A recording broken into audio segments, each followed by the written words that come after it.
Hi everyone, this is Mix from Sneaks and Ball PH, and today we have the full performance review on the Nike PG5.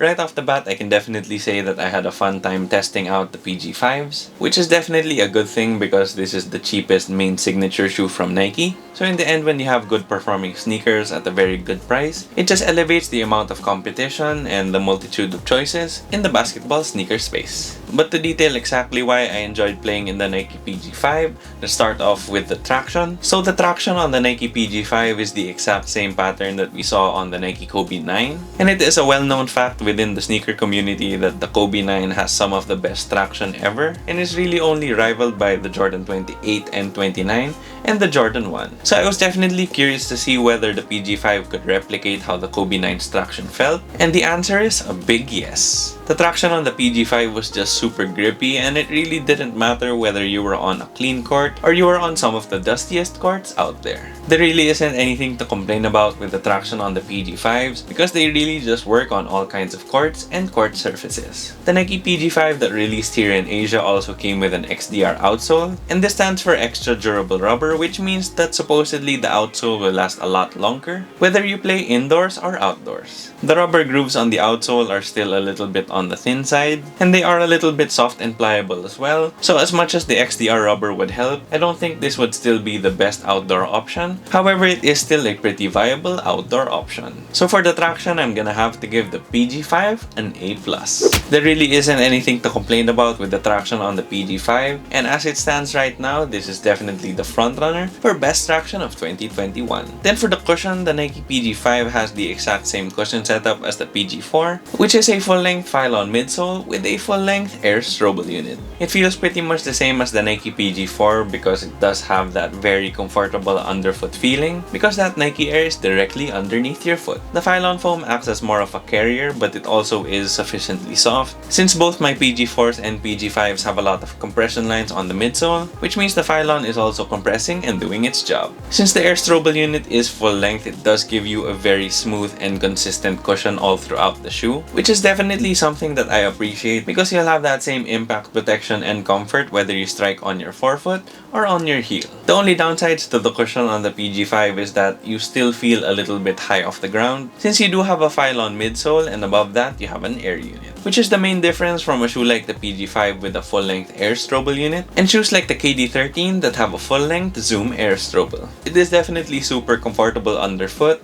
it feels very smooth, and it provides really good impact protection. So with that being said, for the cushion, I'm gonna have to give the PG5 an A. I was definitely very close to giving it an A+, but for my taste, it just lacked a little bit of responsiveness. Then for the materials, this is really where Nike kind of made their cost cutting with the PG5 because so far we have some awesome traction and some really good cushion, but for the materials, they just decided to give us really cheap feeling mesh and synthetic leather, which is technically fuse. The materials definitely feel a little bit crispy in hand and feel kinda cheap, and it was actually quite surprising that when I was just kinda scrunching up the materials, it made this sound, and I don't really hear that from my shoes, so I think there's like a pretty stiff underlayer. Plus you also have these synthetic leather pieces here on the forefoot as well as here on the heel that have this sort of leather texture to it, but they are also really thin and it's technically just fused with some leather imprints on it. However, it isn't all bad because the neoprene sock liner and the neoprene tongue are really comfortable on foot, and once you do break these in, that mesh does become a little bit less crunchy and starts to move well with your foot. The only thing that really doesn't go away with the materials is that it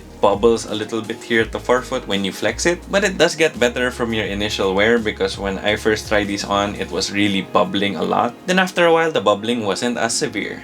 I do understand that this is Nike's cheapest signature shoe, but I really do believe that they could have and they should have put better materials on the shoe. It didn't really have to be anything premium, but just this kind of cheap mesh that just, you know, Like, what is that? So in the end, I'm gonna have to give the materials on the Nike PG5 a B. I was pretty tempted to give these a C+, but it did just get a B because they did end up being comfortable once you break it in enough. So for the support, I do think that Nike learned its lesson from the Nike PG4 because the PG4 did have some containment issues on the upper. They did remedy the issue in the Nike PG5 by adding these sort of blobs of phylon that go up from the midsole to keep your foot on the footbed on lateral movements. Then for some additional support features of the shoe, you do have an internal heel counter at the back and you have a plastic midfoot shank for some torsional support. Then the materials on the upper do feel cheap, however they don't really stretch that much, which makes it good for overall support and lateral containment. You also have a nice stable base because it is pretty flat, and you do have a little bit of an outrigger on the lateral side of the forefoot. The only issue would be that the midfoot shank isn't as strong as I thought it should be, so if you are heavy enough or explosive enough, you might feel like you're missing a little bit of torsional support, but for most other people, I think that the midfoot shank would be enough. So overall, given the support features of the PG5 and the definite upgrade in terms of support from the PG4, I'm gonna have to give the PG5 an A. It also is quite impressive how supportive the PG5 was because it is a pretty light and minimal feeling shoe, but that doesn't mean that it can't be supportive because for the PG5, it definitely is. Then for fit and lockdown, I did go true to size with the Nike PG5, and it fit me perfectly well once I got the chance to break them in. My experience on the fit on the PG5 was a little bit weird to start out because it did feel like it fit me well. However, once I started playing and running around in them, I'd get some pinching here at my midfoot, and I really think it was just because of the materials, because once I broke these in, I didn't really get that midfoot tightness and pain that I did originally. So in the end, it worked out just fine. The lockdown on the shoe was also really good and I really didn't have any issues. You have that lacing design that's pretty basic up front, however on the back eyelets they are a little bit lower, which really allows it to be a little bit tighter near the ankle and really draw your heel into the shoe. The tongue is also nice and padded, so if you like cinching down your laces like me, you won't have any pinching or any blood circulation issues when you tie your shoes pretty tight. The only issue I have with the fit and lockdown is here near the forefoot because like I said, the materials are pretty cheap and that forefoot does kind of bubble when you flex your foot, so you can feel like you have a little bit of extra volume, which doesn't really affect performance, but it is something that is kind of annoying and is slightly uncomfortable. So it is quite disappointing that you do have a little bubbling here in the forefoot, because otherwise I think that the fit on the shoe would have been superb. So for fit and lockdown, I'm gonna have to give the Nike PG5 a B+. And then for the aesthetics, the PG5 didn't really grow on me throughout my testing.